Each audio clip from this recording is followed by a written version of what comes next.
Well, 22 days to go until Election Day, and the stock market hit another record high day with the Dow closing above 43,000 for the first time in history, something Donald Trump said could never happen with Joe Biden in the White House.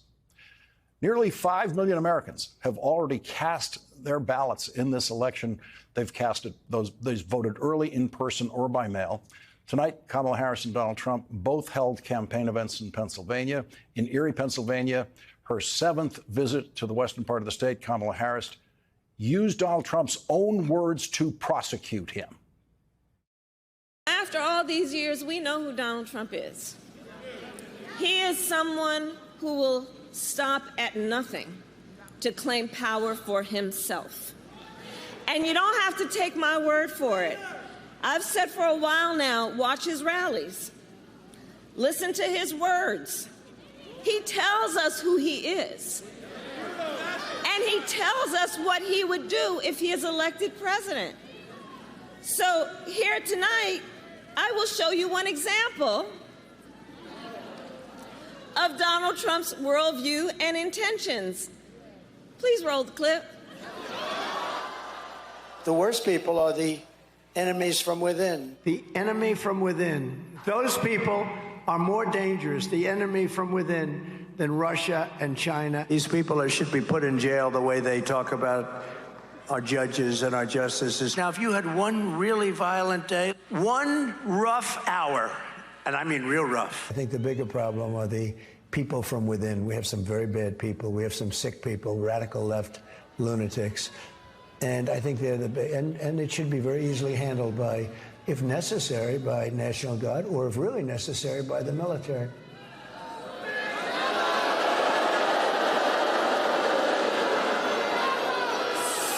So you heard his words. You heard his words coming from him.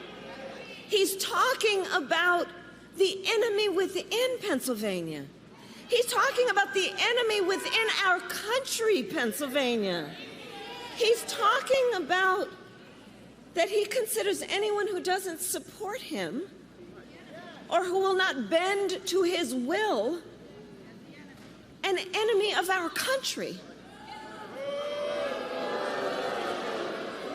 It's a serious issue. He is saying that he would use the military to go after them.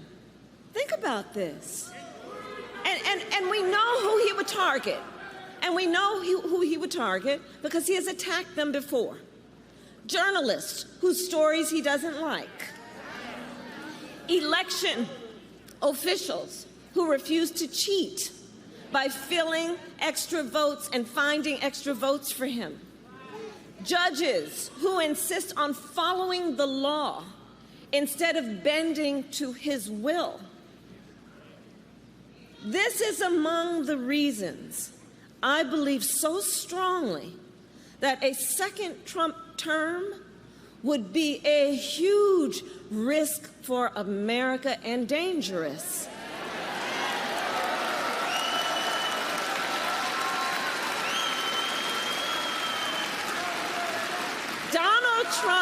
Donald Trump is increasingly unstable and unhinged.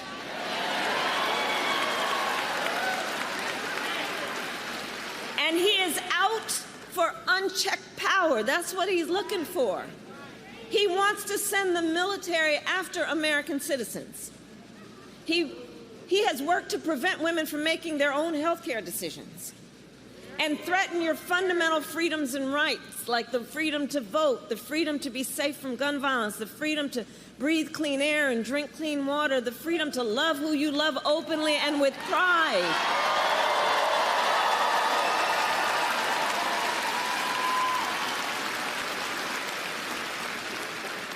So here in Pennsylvania, I say to those who know best, when freedom is on the line, Americans always answer the call.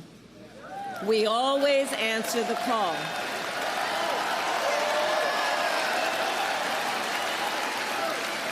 And in this election, vote.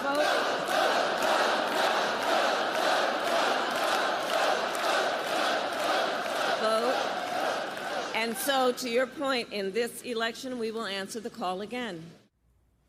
Vice President Harris is being more aggressive in questioning 78-year-old Donald Trump's mental fitness for president for another 4 years. Over the weekend, Kamala Harris released a summary of her medical records, revealing that she is, quote, in excellent health, and adding, quote, she possesses the physical and mental resiliency required to successfully execute the duties of the presidency, to include those as chief executive, head of state, and commander-in-chief. In North Carolina yesterday, Kamala Harris said this.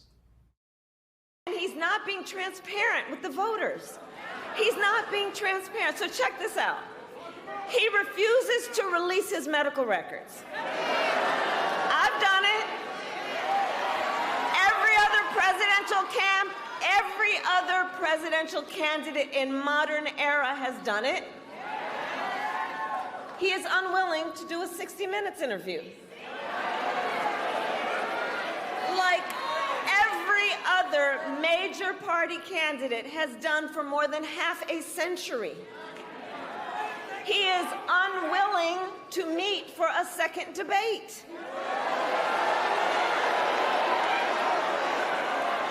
And here's the thing, it makes you wonder, why does his staff want him to hide away?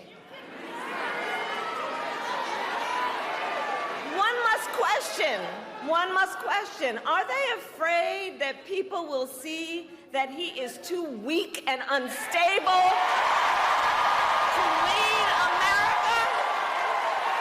Is that what's going on? Today, with the stock market hitting a new record high, the Harris campaign highlighted a survey of economists in the Wall Street Journal who agreed that Donald Trump's policies would drive up prices, interest rates, and the national debt while hurting manufacturing jobs. That survey says of the 50 economists who responded to the survey's question on inflation, 68% said prices would rise faster under Trump than under Harris. 61% of economists saw interest rates being higher under a hypothetical President Trump than under Harris. The Journal's survey asked economists how Trump's proposed broad-based tariffs would affect domestic manufacturing employment. Of the 44 economists who responded, 59% said employment would be lower. Before her rally tonight, Vice President Harris visited a local black-owned small business for a conversation with black men from the Erie, Pennsylvania area, after visiting with black farmers ahead of her remarks in North Carolina yesterday. In an interview today, Vice President Harris said this. Black men are no different from anybody else. They expect that you have to earn their vote. And that's why I'm out here doing the work that I'm doing about talking with folks, listening with folks, because I'm running for president of the United States. And it is incumbent on me to earn the support. And that is why I'm talking with folks about the work that I have done in my career, whether it be in particular as vice president, what I've done to put more billions of dollars actually into community banks to increase access to capital for small business owners. Even before I was running for president, I convened a bunch of black small business owners, all who were men, and I purposely convened them. I brought them into my ceremonial office at the White House to have a meeting about what their needs are and to make sure that they have the information about what's available to them in terms of financing, capital, and access to capital, support for what they want to do in terms of building or growing their business.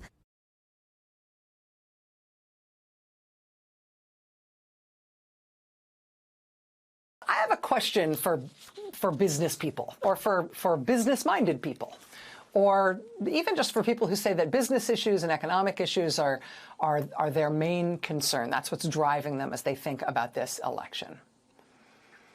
And, you know, I feel like even for those of us who don't think of ourselves as business-minded people or as business people or people for whom that's our top priority, a lot of us have a lot of respect for people who do define themselves that way, right? You think that's sort of kind of a serious way to look at the world, a respectable way to look at the world.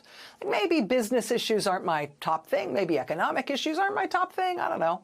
But if those are top concerns for you, well, credit to you. I'm interested in how you make your decisions on that basis, right? It's a respectable approach to these kinds of difficult questions. And this issue about sort of making a business decision about your vote, a business decision about the election, this comes up all the time when you look at real-world support for Donald Trump, right? When you look at why, relatively normal people say they're going to vote for him. Right? Yes, he tried to stay in power by sicking a violent mob on Congress after he lost re-election. Yes, he's awaiting sentencing after being convicted of 34 felonies. Yes, he's awaiting trial on dozens more felony charges. Yes, he told Americans they could inject disinfectant for COVID. Yes, he made it government policy to take little kids away from their moms and dads. Yes, he gave pardons to all his friends, and he got impeached twice. And now he is running for re-election by talking about people with bad genes poisoning the blood of America, and how we're going to use the military to build gigantic camps, and we're going to round up tens of millions of people in America and put them in these huge camps. Yes, there are things about him that maybe aren't appealing. There are things about him that maybe sound a little nutty. But you hear this all the time. But his policies. If you're just an economic-minded person, if you're just a business-minded person, then you're sort of big enough, you're sort of above it all enough to not really care about or not even really think about stuff like that. You're just in it for the policies. Right? Like Georgia Governor Brian Kemp said just last week. This is the same Brian Kemp that Trump tried to force to throw out the election results from his state last time. Kemp said he's voting for Trump this time anyway.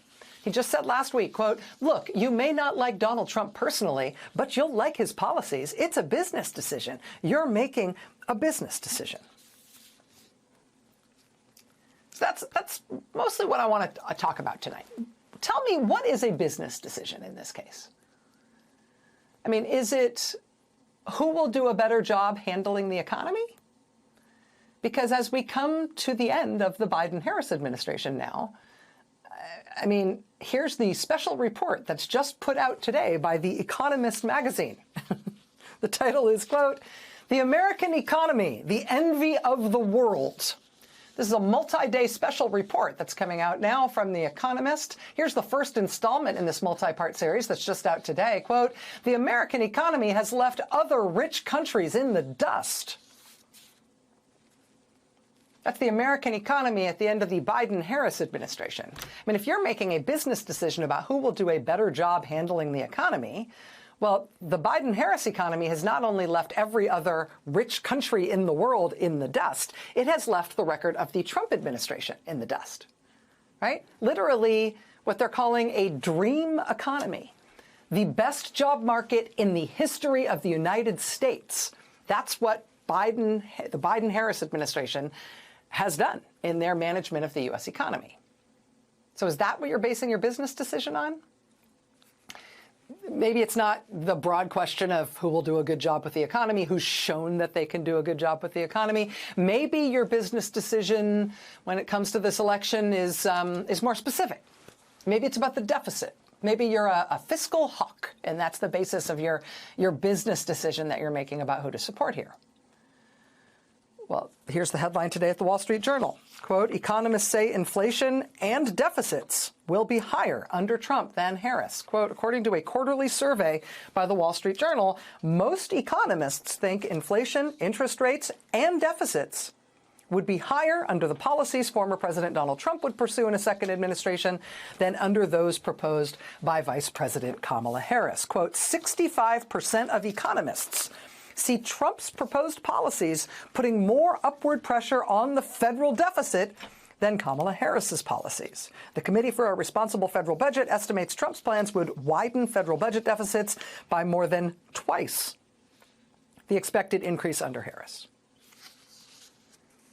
So if that's the basis for your business decision about this election, if all you say you care about is fiscal responsibility and the deficit, right, bringing that deficit down, well, Trump doubles Harris. He laps Harris in terms of what he's planning to pile on to the deficit.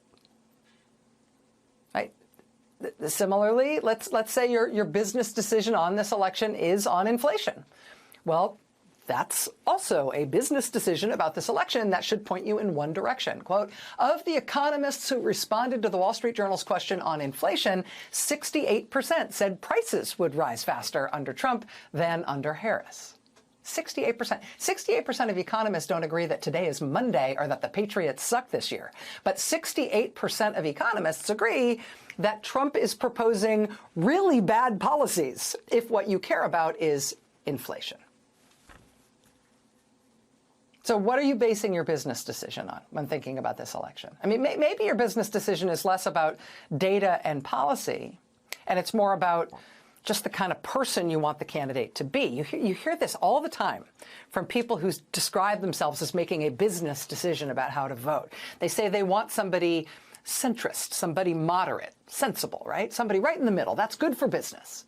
Somebody who can appeal to reasonable people in both parties. If that's your approach to your business decision about this election, well, there is a candidate in this election who has a lot of very high-profile support from people in the other party. Just today, the Harris campaign released the latest ad from another Republican endorsing Harris, in this case, the Republican mayor of an important conservative city in swing state Arizona. I mean, there's like a campaign trail tour group now of former Trump administration officials who are doing swing state events to tell people to not vote for the man they served under in the last presidential administration under Trump. They are instead touring the swing states telling people to vote for Kamala Harris. Notice that there's no equivalent of that on the other side. There's no group that's like former Biden officials for Trump or former Obama officials for Trump. There's nothing like that.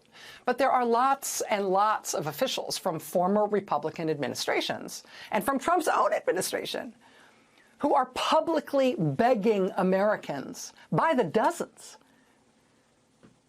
publicly begging Americans to vote for Harris and not for him. So just on the facts, I mean, if your business decision is economic performance broadly, that breaks for Harris.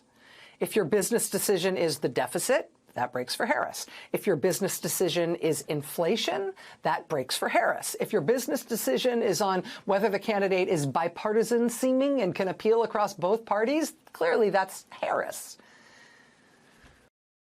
I've said for a while now, watch his rallies. Listen to his words. He tells us who he is. And he tells us what he would do if he is elected president.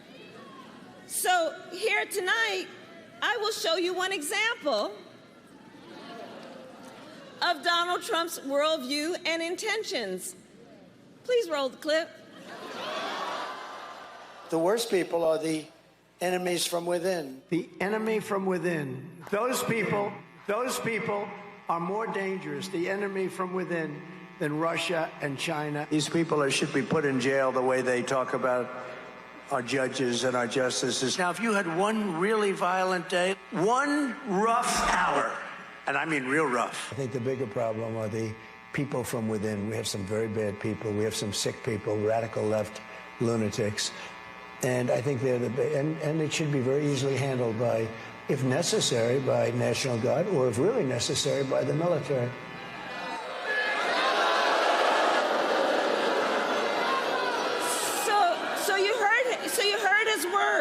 You heard his words coming from him.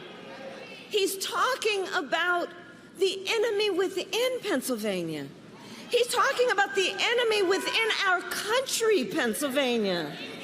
He's talking about that he considers anyone who doesn't support him or who will not bend to his will an enemy of our country.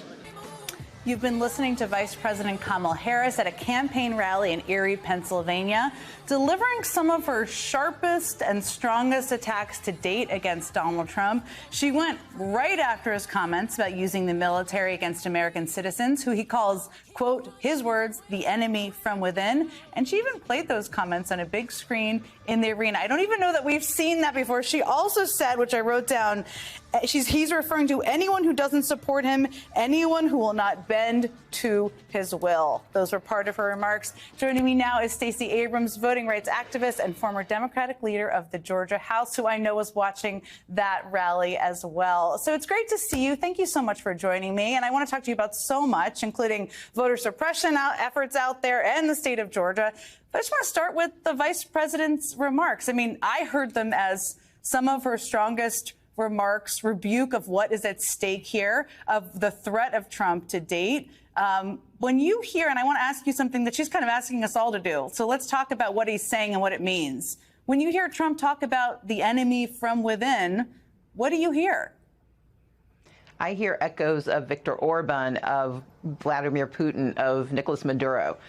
Autocrats begin by vilifying the press, demonizing and dehumanizing their opponents and co-opting the judiciary. And he's already done the first two. And now he's coming after the third, which is to, instead of us being opponents, he's calling us enemies. You dehumanize someone by saying that they don't possess an equality of spirit and equality of capacity. And when he calls other Americans the enemy, when he says that he should send the National Guard or even the military after American citizens, he is doing his best to say that the only way to survive as a country is to essentially abdicate responsibility to the Constitution. And we should not be surprised by this, because he's been building up to it and he has promised us this is what he intends to do. And because we have a Supreme Court that he has co-opted that has said that he can't be prosecuted for doing so, we should be deeply concerned. And I think the vice president is absolutely correct to not only call out his rhetoric, but to remind us that rhetoric becomes policy if he becomes president. No question about it. We have to listen to what he says. He said things he was going to do in 2015 and 16, and then he did them. I want to pull on a thread you just mentioned, because this has been something I've been thinking about a lot, too, is when you are echoing dictators, when you're trying to crush the media, when you are trying to silence people out there, make it harder to vote, that's not a sign of strength. It's actually a sign of weakness. Dictators are weak because they can't get elected of their own regard. But if you're the Harris team, what do you do to combat that? Because that is still the perception some people have. It's hard to take the abstract and make it real. And I think she's doing exactly the right thing, which is pulling on recent comments, showing the words coming out of his own mouth, and then connecting the dots to our lived reality. This is the same man who said he was going to eliminate abortion and pack the Supreme Court to steal a woman's right to choose. So we can no longer assume, I think during the first administration, they said, take him seriously, but not literally. We now have to take him literally. And I think what she's doing so effectively is connecting the dots between his rhetoric and the real policies that he's put in place and that he will put in place. If you overload people and say he's just crazy, or I think unhinged is the right word, but then you have to bring it back to their lived experience and their reality. He will take away that $35 cap on insulin. He will eliminate access to capital for small businesses, especially those owned by minorities. He will do what he can to put people back in jail and to turn this into a police state, because, as you said, he is a weak man who was relying on the military power and his ability to undermine others to prop himself up. Let me ask you about some of the strategies that she's deploying and what you think works and doesn't. Because one of the groups that people are voting across the country right now in all the key swing states, including they will be in Georgia this week as well.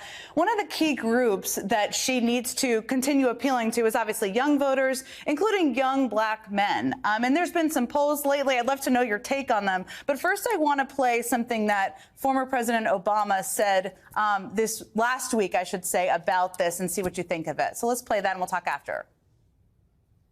On the other side, you have someone who has consistently shown disregard, not just for the communities, but for you as a person. And you're thinking about sitting down, and I'm speaking to men directly now. Part of it makes me think that, well, you just aren't feeling the idea of having a woman as president. And you're coming up with other alternatives and other reasons for that. So as you know, I worked for him for 10 years. He had a lot he wanted to get off his chest there. There's a lot packed in. I mean, he touches on sexism, apathy. I think a lot of people are trying to answer this question, but what do you think is driving younger black men to Trump, and what do you think at this point the Harris team can do about it?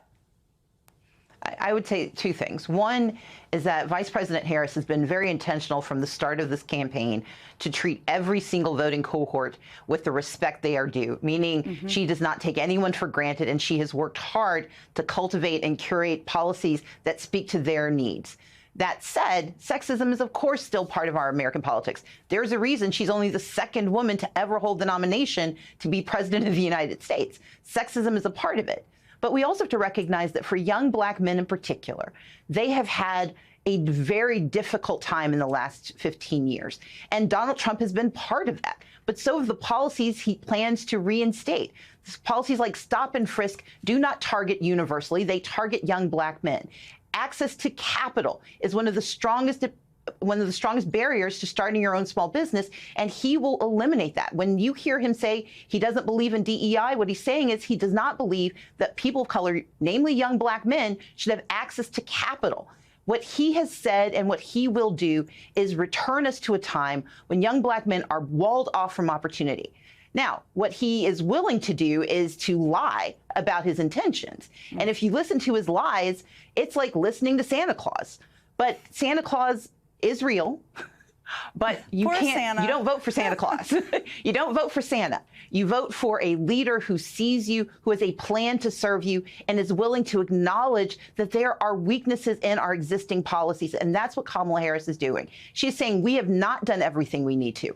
That's why we hold elections. That's why we hold office. But she has a plan to address those challenges. And as someone who was, cast as unappealing to young black men when I ran, I will tell you that I received strong support, identical to the African-American gentleman who was on the ticket with me, Raphael Warnock. And so I also encourage us not to overread into this moment. Her willingness to speak directly to a community is a sign of respect.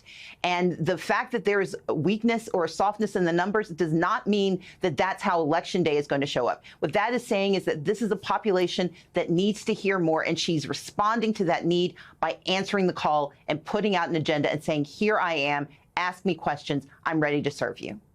Such an important reminder. What happens on Election Day is the most important thing. And you and I have talked about sexism before, which is certainly alive and well in lots of worlds, including politics.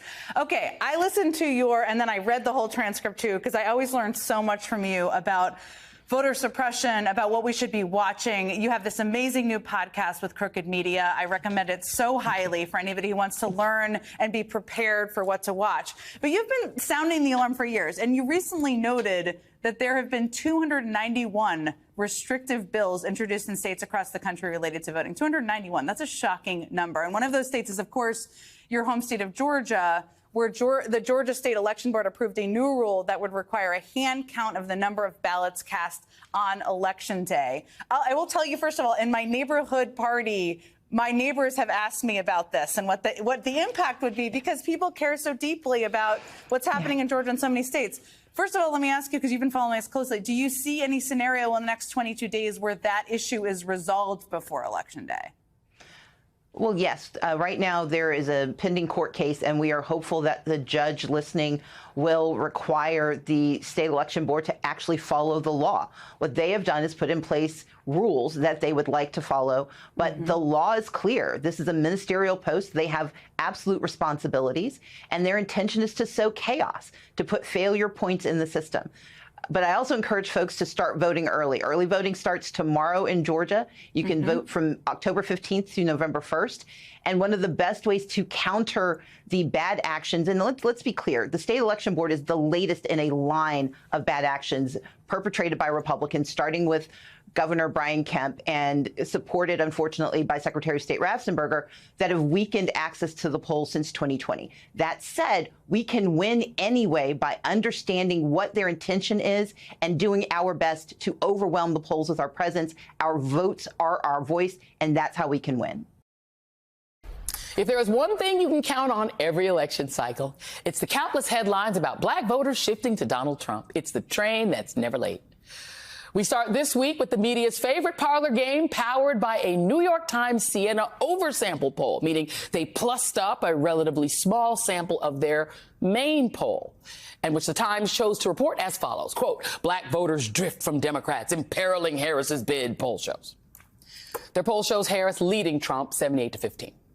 Now, what's odd is that their poll contradicts a number of other recent polls and history that say otherwise. A Howard University poll from September shows Harris leading Trump among black voters in swing states 82-12. A CBS YouGov poll released just a day after the New York Times showed Harris leading Trump 87-12 among black voters. The debate about black voters also got a turbo boost from former President Barack Obama's message to men, and black men in particular, who might have hang-ups about voting for a woman. Over the weekend, Vice President Harris spoke with a popular social media destination, The Shade Room, think TMZ for black folks, where she responded to questions about Obama's message. What is also important is, one, to understand, like, as I said, I intend to earn the vote of everyone, including black men. Two, pay attention to everything that President Obama talked about, because he also talked about, at length, the danger of Donald Trump. The danger of Donald Trump in terms of somebody who has said that they would weaponize the Department of Justice against his political enemies, somebody who has referred to black immigrants in Springfield, Ohio, legal immigrants, as though they would eat their pets, constantly perpetuating tropes. The vice president also sat down with Roland Martin for a comprehensive conversation about a broad range of issues, from the economy to education, criminal justice and housing reform, Africa policy, voter apathy, and disenfranchisement. Don't let anybody take you out the game. There is an intent to make it more difficult. There is an intent to suggest to a lot of folks that their vote won't matter, with the intention that people will not vote, which is an attempt to silence folks. This election is going to be no different. They've already started with the misinformation and the lies. Just today, Harris rolled out a series of policies for what she calls her opportunity agenda for black men, which includes forgivable business loans for black entrepreneurs, more apprenticeships for black male teachers, more research for sickle cell disease and other diseases that disproportionately affect African-American men. She's also calling for measures that ensure that black men have opportunities to participate as a national cannabis industry takes shape. By contrast, Donald Trump has laid out no policies that address specific concerns of most black voters. And no, Ice Cube's Platinum Plan is not on his Agenda 47 website.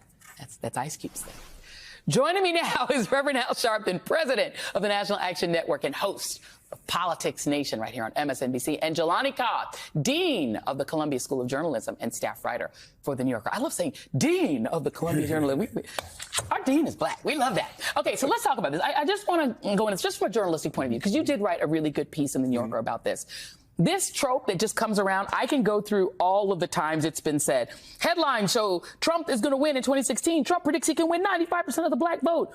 Trump and the black vote, is there a road to redemption? That's 2016. 2020, The Federalist, why Trump's gains with black voters could swing the 2020 election. What's happening out there with black men and Trump? Lil Wayne, Ice Cube, 50 Cent. Trump makes a final push for black voters. Like every time. Then we come to today. Trump's gaining ground with some black men. Here's how Harris can change their mind. Polls and just Republicans are making gains. Trump courts rappers as circuit. It literally is a train that's never late. Right. And it's literally never true. Yeah, I mean, first off, black America is not waiting on Lil Wayne to tell us, like, how we're supposed to vote. No disrespect. But the other part of it, I think, is that, you know, this is the lowest form of journalism, the kind of poll chasing. Like, this thing happens, that thing happens. And then what you wind up doing is reifying statistical noise. You know, things that are outliers then become to seem like they are mainline, you know, that they're valid assessments of what's going on. There's another thing here, which is fundamental. But if I were in a newsroom talking about this, I would say the old claim, extraordinary claims require extraordinary evidence.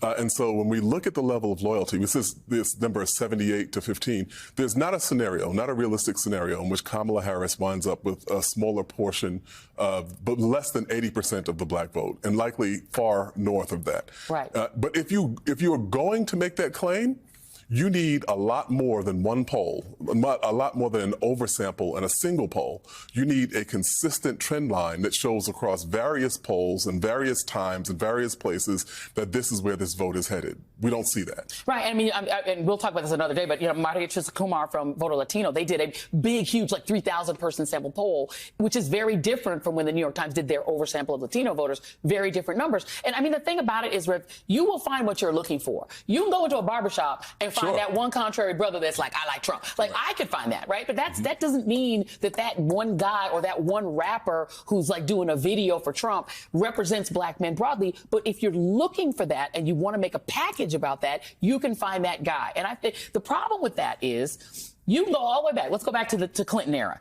Clinton, Dole got 15%. 2000, when Al Gore was running, Bush got 12%. You can go to 2004. You were running for president. Bush got 13%. McCain got 5%. Romney got 11%. Trump got 14%. Trump got 12% in 2020. There are simply about 11 to 14% of black men who've been Republicans and been voting Republicans since 68. So you can keep finding those same brothers over and over again. That is not a trend. Well, no, it is definitely something that we've seen. His vote has been consistent with Republicans before him. And in 20, he was even 2 or 3 points lower than the Republican candidate. So a lot of these polls are just their projections from some people with a narrow polling base. But the thing that I would challenge is some of these guys, the rappers, give us what his policies are for black America. We demand that of a black woman who laid it out today. 1 million people given loans, if they given forgivable loans, they will let it go at $20,000 if you've got something that's viable. That's a business plan. They claim to be businessmen, a lot of these rappers, and on to the medical support and et cetera. I don't even understand how we're even talking about Donald Trump and business in the same sentence when we had a $8.3 trillion deficit and a supply chain disruption. He did nothing to stop the price gouging that some of the people were doing. He was president then. He was president when George Floyd happened, president when Breonna Taylor happened, president when Ahmaud Arbery happened. What did he do? Oh, he got a Bible, went across the street, had the Secret Service clear protesters, and condemned the protesters. So what are we going to think he's going to do that he didn't do in the 4 years he was there? The Harris-Walz campaign is pushing back hard just this hour against comments made by Donald Trump when asked if he expects chaos on Election Day, maybe from people on a terrorist watch list or migrants who have committed crimes. Take a listen. I think the bigger problem are the people from within. We have some very bad people. We have some sick people, radical left lunatics. And I think they're and it should be very easily handled by, if necessary, by National Guard, or if really necessary, by the military, because they can't let that happen. NBC's Ali Rafa is reporting from D.C., and I'm joined by MSNBC senior political analyst Matthew Dowd once again. So, Ali, we just heard from Tim Walz in Wisconsin. What did he say in response to Donald Trump's comments there? Yeah, Chris, that's right. We just heard from Vice President Harris's running mate, Governor Tim Walz, who's campaigning in battleground Wisconsin, specifically in Eau Claire, Wisconsin, with Senators Klobuchar and Baldwin.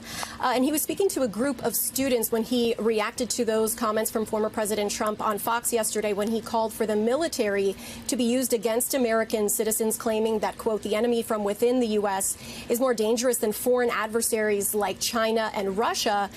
The Governor Walz saying that the former president, quote, crossed a line. Listen to his comments here. He crossed a line that I have to tell you, in my lifetime, I would have never imagined, because we know our history. Donald Trump over the weekend was talking about using the U.S. Army against people who disagree with him. Just so you're clear about that, that's you. That's what he's talking about. This is not some mythical thing out there. He called it the enemy within. And to Donald Trump, anybody who doesn't agree with him is the enemy. I tell you that not to make you fearful or anything. I tell you that because we need to whip his butt and put this guy behind us. And Chris, this is especially notable that it is coming from Governor Walz, who is becoming more and more visible, not only on the campaign trail, but also across the airwaves. You see him campaigning there, but also over the weekend, he made his second appearance on Fox in as many weeks. And this is coming as a whole as we see the Harris campaign meet the former president's sharpening of his rhetoric with sharper responses, really leaning into their responses to former President Trump as we continue to see his rhetoric lean on fear and anxiety. We're more and more seeing the Harris campaign respond in real time to all of that, trying to continue, as they've been doing, drawing this contrast in diplomacy, transparency, integrity, trying to do all of that in these last just over 3 weeks until the election, Chris. Ali Rafa, thank you for that. You know, I was thinking as I was listening to Tim Walz about something that I read about David Plouffe, of course, Harris's senior campaign advisor. He gave an interview was talking about Donald Trump to New York Magazine and said this: the thing to think about is his increasing instability. Project 2025, the notion of a Trump with no guardrails, with a desire for unchecked power. We've talked about that. We've run ads on that. We're going to continue to emphasize that in the end, because that worries all the voters who are remaining out there who haven't decided yet who to vote for. Is that what Tim Walz was doing right there? Yeah, I mean, I think it's really important to point out the history of the terms enemy within and what Donald Trump's talking about. And this basically harkens, there's a long history of it, and it's never been good.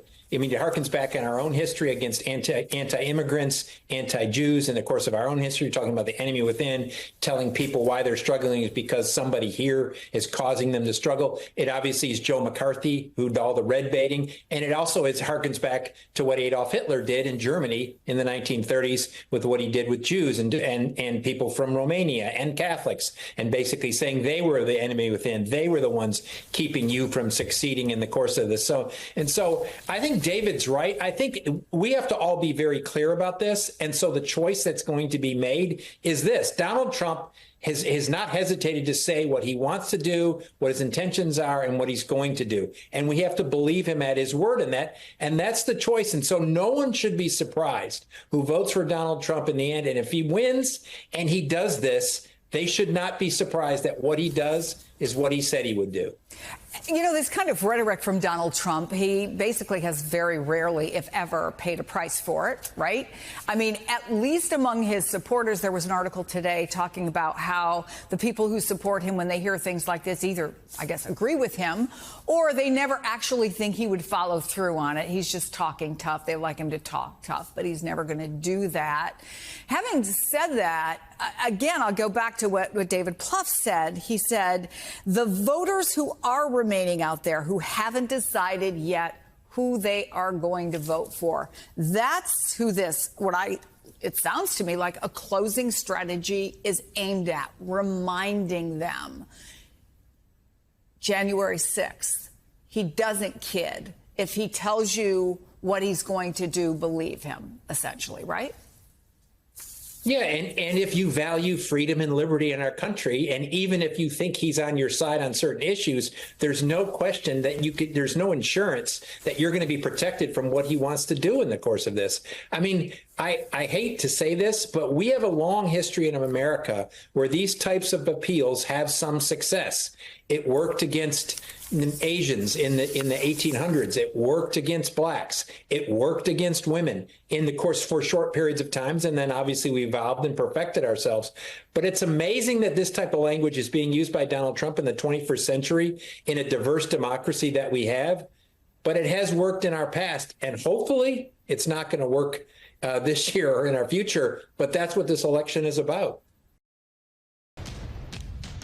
Vice President Kamala Harris and Donald Trump are in a dead heat, according to recent polls. But there are some groups where Harris holds a significant advantage over Trump, in particular, younger voters. They could have an enormous impact on who wins this election. And in 2020, they sure did, voting in record numbers. So I wanted to hear what is motivating them this election. So I went to my home state of New Jersey, Rutgers University, and talked to several students. And since most of them are voting for president for the very first time, they could be part of this group who ultimately decides who wins this election. And I asked how they're feeling about having that awesome responsibility. Watch this. Personally, I'm super excited. Like, the first time to vote in any presidential election, and such a consequential election too. There's just something about the aura of the presidential election that is heightened in ways in which I don't think we fully get to understand until we are able to cast our ballot, which I'm deeply excited for. Yeah, coming from an immigrant family, I've been waiting for this moment for all my life. But I'd be lying if I didn't say I was a little nervous too. Maybe it's the politics, the polarization, everything that's going on in the media, but I'm a little nervous to see what's going to happen. Do you think other people your age are engaged? I would say yes, more than usual. I think that a lot of people have been tuned into this election, especially because it has been so unprecedented.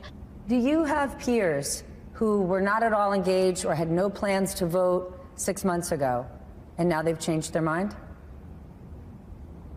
I definitely do. I definitely have been talking to a lot of my friends about the presidential election, really trying to encourage them to vote. But I think that before President Biden stepped aside and Vice President Kamala Harris really took the wheel with the Democratic Party, there were a lot of people in my life, in my friend group, who were really adamant to not vote because they really felt like none of the candidates were representing them. Both of them were, as a lot of people say, like two old men. And I think that now, having a new candidate, a lot of young voters, especially a lot of women, have been reinvigorated to kind of show up and to vote, even if they're not political science students. Do you think everybody feels comfortable, and I'm not asking you who you're voting, but even in your friend group, in your social group, do people feel comfortable saying who they're voting for?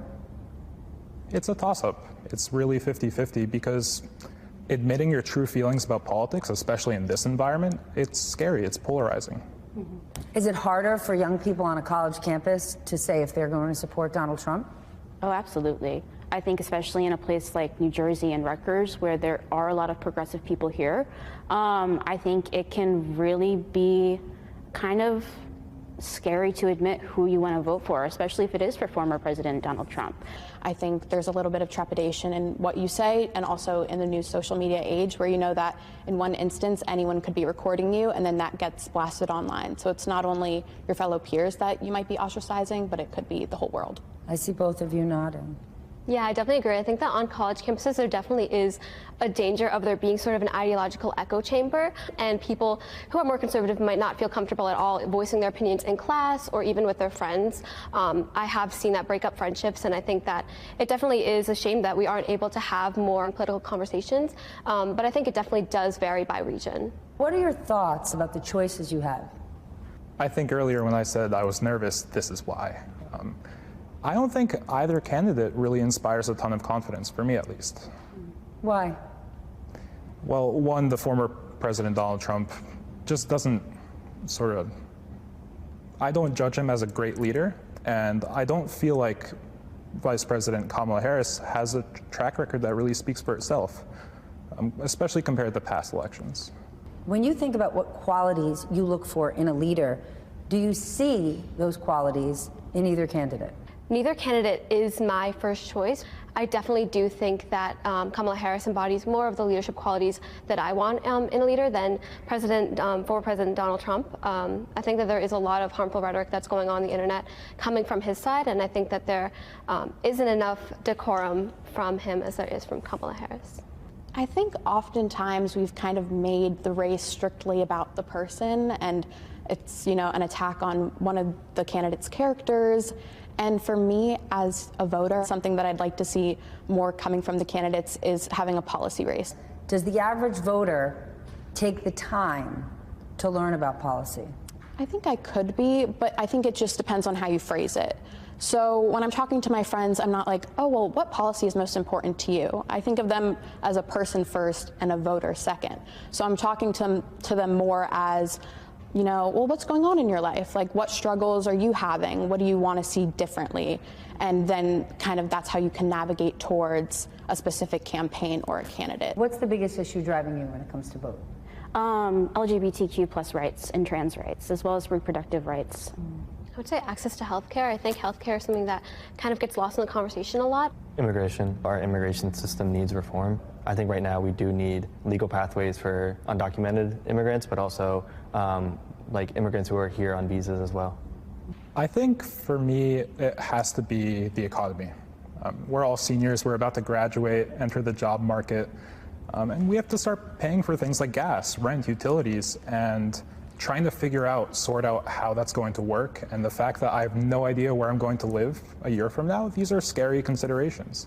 And so it's really important for me that I have a president that considers them. Are you and your classmates hearing from candidates? I think in terms of text messages or like anything like that, like direct communication with young people, I have not received anything. But I think on social media, that's where we see a lot more. So we'll see a lot of like ads from both the Trump and Harris campaign. But at least from what I see, it's more like asking for donations and like volunteer hours targeted for young people. But I haven't seen any sort of like communication trying to like say like, here are policy initiatives or here are our goals. I think there really isn't as much focus on young people in New Jersey and in other states that aren't considered battleground states. And I think that that is definitely something that both candidates need to prioritize more because, again, youth don't really tend to vote in high numbers compared to other age groups. So I think it is really important not just to target battleground states, but to target young people across the country. What candidate or what campaign do you think is better at social media? Me? The Harris campaign, easily.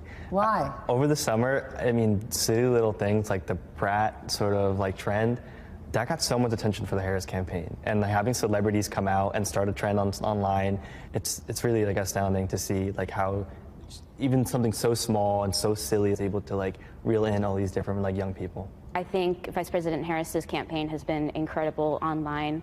They have invested in getting Gen Z campaigners on their social media accounts. I think that has been very personable to us, and we're able to relate to it. Gets us excited. When you just want to be informed about the state of the race, about the two candidates and their platforms, where do you go? Where do you get that information?